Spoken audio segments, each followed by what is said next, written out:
Hey up, Titus Pétange fans, welcome to the season 2060 to 2061. Yeah, we're still going strong. Big pressures this season on winning the Champions League with a squad that I don't think is my best by any long shot. They are very beatable, which worries me. We see the list, we see the run here of Titus Pétange since our very first Champions League victory in 2038. We've never actually seen two opposition teams win it in consecutive years, which is incredible. Every time that we've lost it, we go on to win it the following year.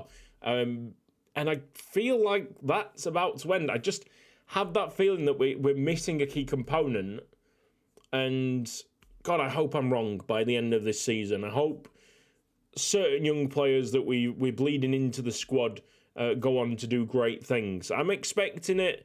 We're also getting a really bad run of injuries, which obviously could ruin the season before it even starts. But we are in a European Championship year, so I haven't seen them yet. I really didn't pay attention through the summer. I was trying to blaze through it because 2061 is where we get the new stadium clearance, I think. The Euros were won by Germany. And you see that major clubs, Liverpool are actually higher than Titus Pétange at the moment. That might be because of some transfers that happened through the summer. So Germany beat Holland by 3-0. Let's have a look at the national team.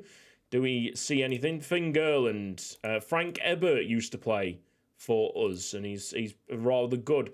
Fizer's in there. Chris Bauer is still going strong at 31. Oh, what a player.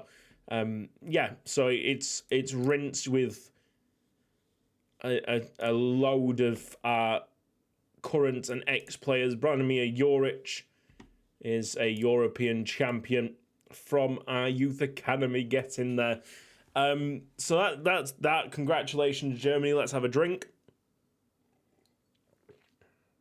And let's get on with what's happening. Today, we are seeing, I think it's Titus Pétange against Milan. Milan look very shaky indeed. They have only registered 1 point so far in the group. Yikes. That is horrific. But that 1 point could have been against us. Let's have a check. So on the schedule, no, we drew against Benfica at home. It would have been nice to see Benfica as that fourth game. But Benfica is the fifth. Might not mean much, to be honest. So we'll take Milan instead. But yeah, Benfica, I think, got a 1-1 draw with one shot on target. Absolutely smashed them. Oh, he just seemed to not find that finishing touch. We've lost it. On Gania, I criticised through like his mid to late 20s because he didn't feel like that kind of finisher, that clinical finisher that he was at the start, mainly because of the injury. But since he's gone, I'm starting to miss him more. Miss him way more. We'll have to see. We'll have to see how I fill that hole. We've got some, decent strikers coming through. Surely one of them will be a very good lad. Right, so we're facing up against Milan. We shall have a look at the squad shortly. We'll go to the transfers. And to, the start of June, I'm pretty sure we just signed someone up for the start of June. Yes, Silas Wenzel. There he is. Silas Wenzel already sold. Good work, Curtis. So I got a really good report from Dortmund, paid £17.5 million and then immediately sold him for a big loss. I'm pretty sure we talked about Cyrus Yagane, who is now out on loan to Lost Linz. What is this? What is this team? Linzer Athletic Sport Club. It's just Lask. Okay, all right. So that's the ins. Outs. We did have a late loan, but that's all good. That's for this season, this current season.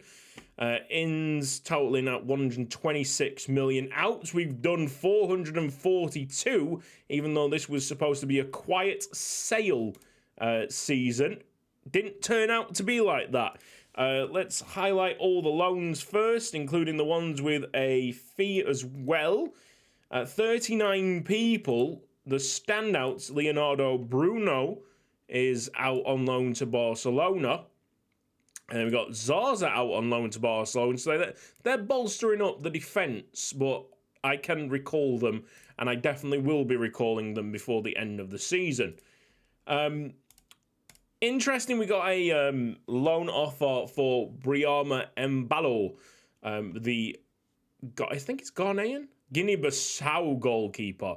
Sorry. And because I don't like that eccentricity on him, I feel like we'd be better suited to having Marichel, although he has dropped to 4 stars. Not good. I feel like we'd better off suited to Marichel in the net.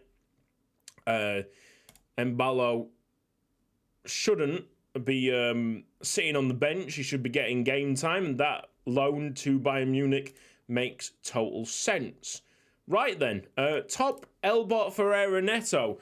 Amazing player and all. I can't believe he wasn't turned natural to right back. Many of these players that I've got in my first team are struggling to really turn natural into positions, which is a pain in the backside. And should have known, to be honest, when you don't like big games, you kind of disappear in big games, and he kind of did disappear. We got a profit on him, 143 million. Wasn't looking to sell him, but Real Madrid threw a lot of money. And you know what? 27 years old. Midfield is not a problem. Loads of quality youngsters. 143 million. Okay, you can take him. Johan Remy had to be pushed out the door, really. I mean, he's a good player and everything. 23 years old. Wheel could be a little bit better at that point. But, better strikers coming through, and we'll talk about them flicking through the first team. Pablo Blasco went to Liverpool. I didn't really want him to go to Liverpool, but I also couldn't be bothered to mess about and trying to change clubs. He decided to go to Liverpool, and I feel like even with this in their defence, we can still beat them. I believe. He loves big games, though. 65 million is a little bit of a bargain. 65 million also for Johan Remy, which I feel like is a really good deal for Titus, this at 65. Next up, Loris Bartolini, the French centre-back, doesn't like big games, so we pushed him out at a price of £26 million. Jeremy Leibart just came to a situation where, though we tried to train his finishing, still not a good finisher. Maybe a potential winger for a decent squad, but they still need to train him up. He's 22. He's not got the highest of potentials. For me, it's a sale at 25 million. A lot of 25 million sales, actually. David Taputi, a right back, going to Fenerbahce at 25 million. Then we got Javier Angulo at 4-star potential, and he's 25 million as well. You see, that's the top of the transfer value as well. So we've not actually done too bad in terms of transfers. Then we get to the smaller sales. Soriano moving to Zenit St. Petersburg at 11.5 million. Wenzel at, I think it was 11. Let's have a check. 11.25. Malmoria is a bit of a shame. 8.5 to Leon, and I thought he was going to be absolutely cracking, but he really hates the big games, and also his potential got ruined in the 24 months since the last time I checked him properly. Kai Nauhaus, he's moved to Bayern Munich, and it must have been on an absolute steal because his transfer value has shot up. His potential ain't all that. 5.75 million that I sold him to. Junior Alanitz, only the 3-star potential for this lad, moving to Villarreal. fairly cheaply, 5.5 million. Another 5.5 million deal for Iker Peña, and he is not a bad player to be getting at a reasonable price.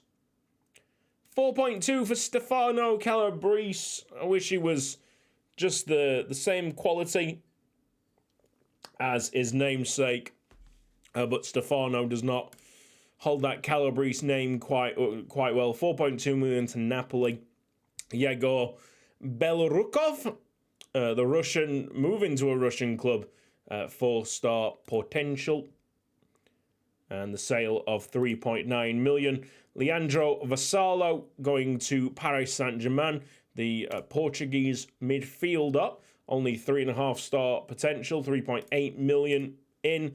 Mario Alberto Prado, only 3.5-star potential, to Pachuca in Mexico. It's 2.6. Your final one, a youngster, a really, really young player, and pretty underdeveloped there as a striker option.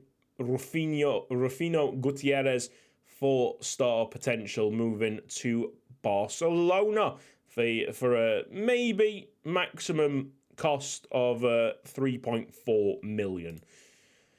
So all that movement, no, I've not even talked about the ins yet. Holy moly, that was just the outs. Goodness me. Right, okay, ins for the £126 million that we used. Marius Dumitrash, who is a Portuguese centre-back. That's 4.5-star potential at the moment. He's currently, that looked like CSK Moscow that he's on loan at. From Benfica at 18.5 million. Dominique Diouf looks good for the money that we paid. His valuation has actually shot up. 17-year-old, who should be playing in the under-18s and is 6'4", coming in from Barcelona at 2.4 million. Johnny Lucas has apparently some serious problems with injuries. Did not see that when I was signing him. That's an oversight on my behalf. So there's Johnny Lucas, 7.5 million from Sporting. Partizan, Strahinja Marinkovic. He is currently 5 stars, but I don't even think his first report read 5 stars. So that's big wins on my behalf. Looks all right for a 17-year-old. Eric Moreno has actually dropped to 4.5 star. I thought he would be an absolute winner. But where does he play, really? He could either play off the right or play in the middle. He would need defensive work if he was to play on the middle. 18 million from Atletico. Bit more expensive here, Michael Eichhorn. Eichhorn is a 17-year-old French striker. But his jumping reach has just shot up there. All right, okay, all right. It would be nice if he moved to 6 foot, but 5'11" is absolutely manageable. Going from Paris Saint-Germain to Titus. Oh, this is a great one. This is one that I've been waiting for. Ezekiel Gomez, the Uruguayan from Peñarol. Peñarol finally coming in with a big-time player. Peñarol is my church for the young talent in Football Manager. It was my go-to place. And finally, Peñarol coughing up the goods, like Nacional and Defensor Sporting have been really, really good in this save, producing Uruguay talent. Now it's Peñarol's turn. Now it's for Ezekiel Gomez to get on with. £625,000 for someone who is 5 stars and got a really nice wheel. At the end, we got Gabriel Agudo, and I should not have done it. This has been a recent transfer, 16th of October, so it's only been like 2 weeks since we signed him. £48 million. Yep. The reports, I think, varied from 5 star to 4.5 star. It definitely wasn't 4 star flat, because I would never have signed someone up at 4 stars flat. I kept an eye on him a little bit, I guess, was not really interested because I'm sure his height was shorter than 6 foot, but now it's not. Now he is at least 6 foot. I was happy to bring him in. But I'm a bit gutted. I'm spending my money a little bit foolishly sometimes. Okay, so this is the squad, starting with Embolo, who should be playing first team football for Bayern Munich. His arrows are going up. And then we got Finn Gerland, who's still not natural off that right-hand side, which is just devastating. It's devastating. Oscar Gonzalez is ridiculous. Noah Haas coming in, this is his first year in the main team, currently a centre-back, potential, I got my mouse stuck then, great. His potential is a guaranteed 4.5 stars. I think he'd be better off the right, to be honest. Not going to lie. Iker, he's not out on loan at the moment, so we're trying to give him as much game time as possible. Then we got Joric, who's a potential, is that 4 stars? I don't know if that's where it finishes. It keeps on moving. I believe that eventually it'll go to 4.5 stars, maybe even 5. At 5 is Gadiel Kim, which is probably our best player at the moment. Then we got Bruno, who's out on loan to Barcelona. Enrique, who apparently doesn't like big matches. So we get rid of one and then in pops another one. Hopefully at 22 years old, he's still got loads of time to develop and think. And why the hell is he makeshift at left attacking mid? Anyway, he's got loads of time to shake that off, essentially.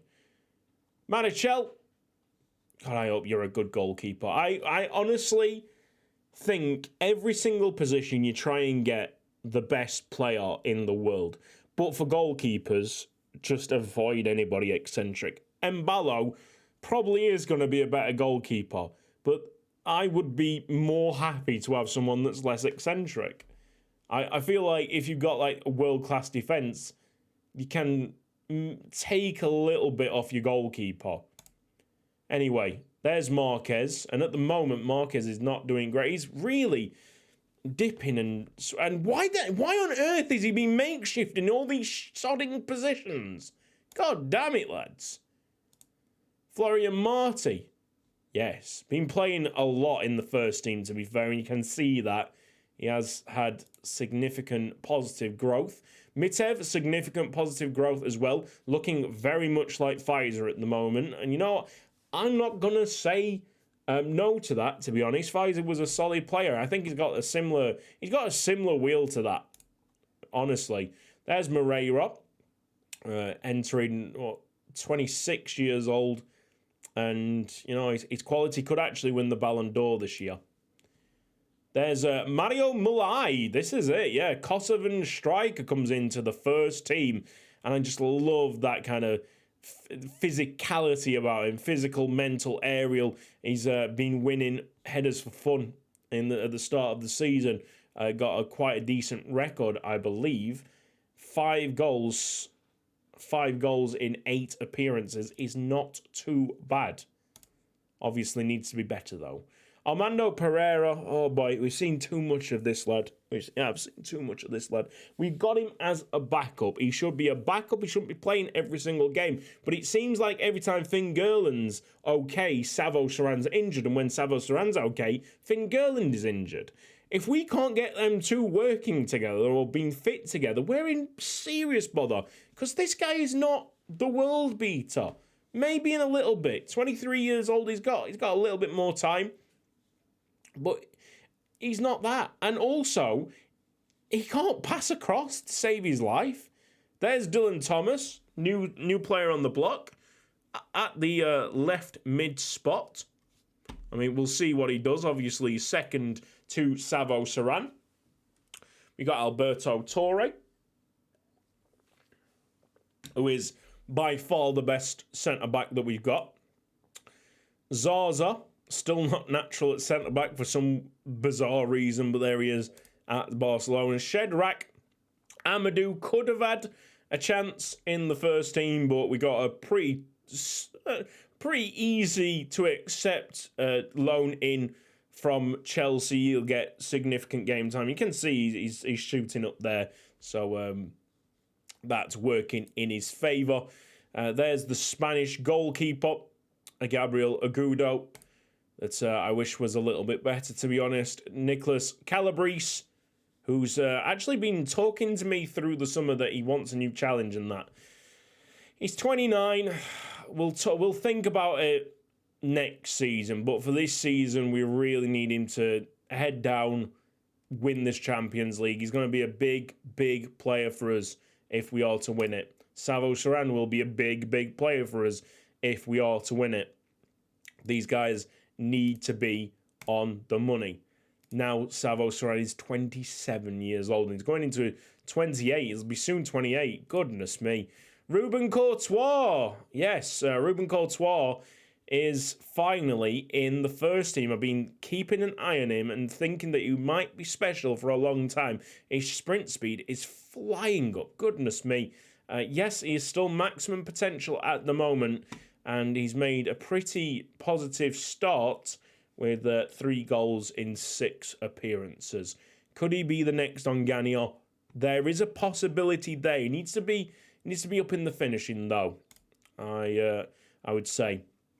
Edward De Long had a loan move to Juventus, and I think this loan move is a permanent one for this season. We cannot recall it, so hopefully when we come back to him as a 25-year-old for 2061-62, we see his defending getting into the greens. Goodness me, it's been a long, long time, and I've just not really seen a big growth in this wheel for quite some time. I think that gets back to Embolo. If we go to the under-23s, you can see Arias loaned out. Godoy has been loaned out. Like the look of Boyd Prince. That's a really nice rounded midfield wheel. But right at the top here, Antonio, youth intake player, has now been moved into the under-23s. Keep an eye on him. Right on top here is the strange world of Geoffrey Pougenet, who was in the first team last year, and he was making waves. He was growing quite nicely. And then, for some weird reason, one of the injuries that he suffered, not this horrific broken lower leg that we'll talk about, either his bruised shin or his groin strain or the twisted knee, something here triggered off a big red injury proudness symbol. Just from out of nowhere. I never seen this. I'm pretty sure if you look back on the footage, I don't think he has big red injury proudness, but he just triggered it. He must have just triggered something in his body that was like, I am now going to be injury prone. And that was disheartening itself. But then for him to then break his leg afterwards, we've gone from this guy potentially being the guy to, holy shit, we need to think of a backup plan. He's moved to the under-23s. He's in rehabilitation. I mean, it's just sad. It's just sad to know that that's what's happened to Geoffrey Pougenet. Hopefully, by January, we can get like a good loan for him, because loan's probably the way to go here, and he can kickstart his career again. But he was making significant strides in the first team, and then gets absolutely blasted by something as horrific as that, as an injury. I think I've gone through everything, and that took a while, didn't it? 24 minutes. So really, do we watch this game, because it is against 4th place Milan? Like, really, you've got the information from me. I'm in a Discord call. I'm on hold. Like, I don't really want to be wasting more time than what is necessary. We're going to win this game, and we're going to get through the group stage. You know that. I know that. What is most important is if we win the Champions League. I fully expect next episode is Welcome to the Champions League Final of 2061. That's the introduction that I want to see. Progress Niederkorn is in the Champions League group stage. Amazing stuff. Terms of like internationals, not going well. Really not going well. Lost to Belgium really heavily, lost to Portugal. We're just not the same team without Leo Grande and Sabatic. Not really a surprise, to be honest. Is it a surprise at all? Absolutely not. So let's get to the 8 o'clock kickoffs in the Champions League on the Wednesday. I'll do a quick pick. Just seen that they had like 72,000 tickets sold. I wish we had 72,000 tickets. I wish we had 72,000 seats. God, I want to push that as high as possible. Whatever this stadium is, we need to make it as big as amazing. It has to be an amazing experience. Come on. It's a 3-1 victory. Savo, Saran, Joric and Luis Enrique. It looks like we haven't suffered any injuries, which is nice to know.